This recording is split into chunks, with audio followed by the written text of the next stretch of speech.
Welcome to the EAC's training on successful election audit communication. Please stay tuned.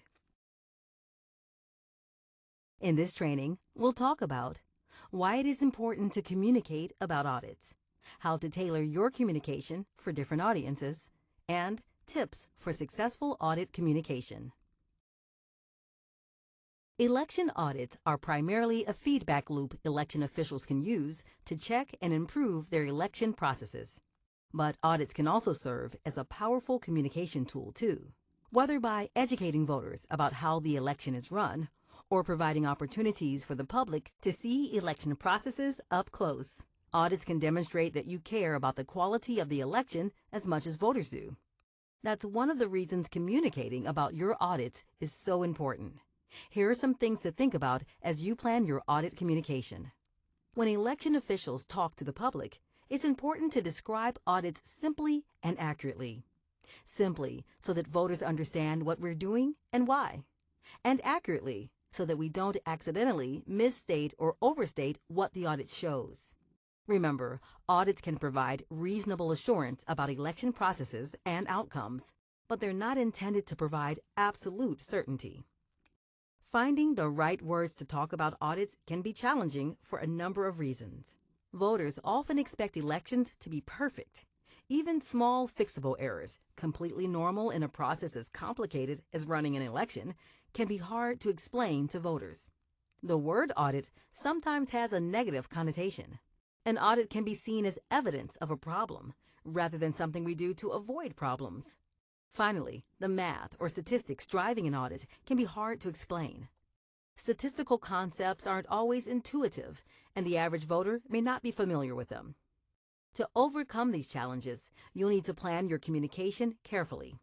Here are some things to think about as you prepare to describe your audit.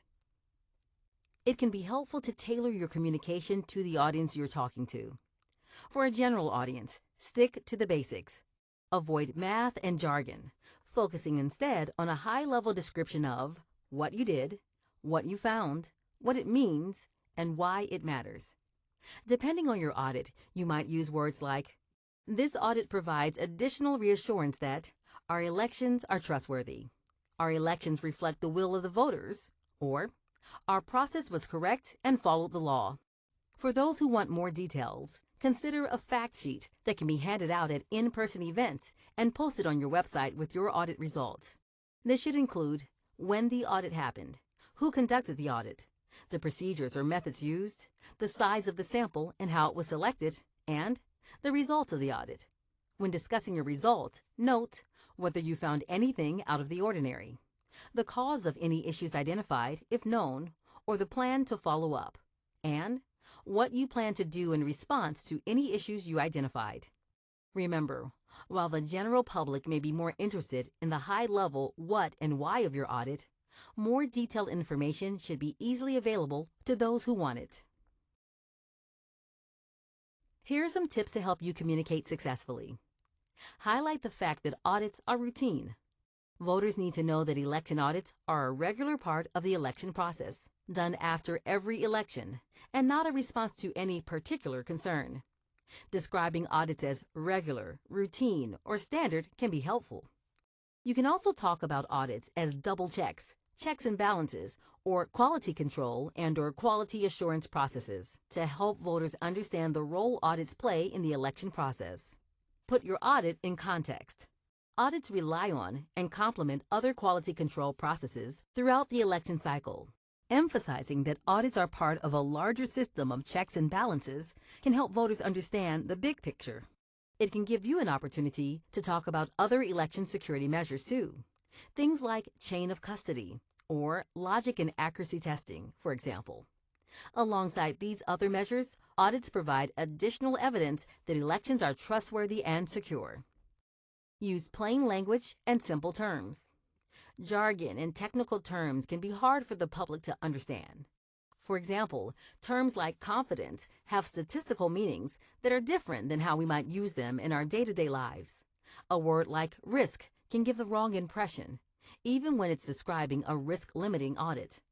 Be cautious when using technical terms. And if you must use them, review the language carefully to be sure you're using the term correctly.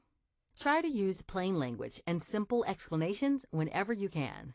For example, if you're running a post-election tabulation audit, you might describe it as hand counting a sample of ballots to check that they were counted correctly. Be transparent about process and results. Transparency is key to a successful audit.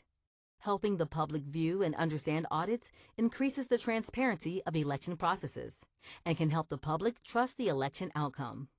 Provide and publicize opportunities for the public to observe your audit and invite the media to attend. If possible, include candidate or party representatives in your process, either as observers or members of bipartisan audit teams. Share the results of the audit widely and direct voters to your website to find more information about the audit process. Now, let's practice what you've learned. Imagine you are conducting an audit and a reporter asks to interview you for that evening's local news broadcast. In 2 to 3 sentences, how would you respond to the question, "Tell me what you're doing here today"? Remember the tips we talked about earlier. Highlight that audits are routine. Put your audit in context, and use plain language and simple terms. Pause the video to take a few minutes to write out your answer. Then press play to continue.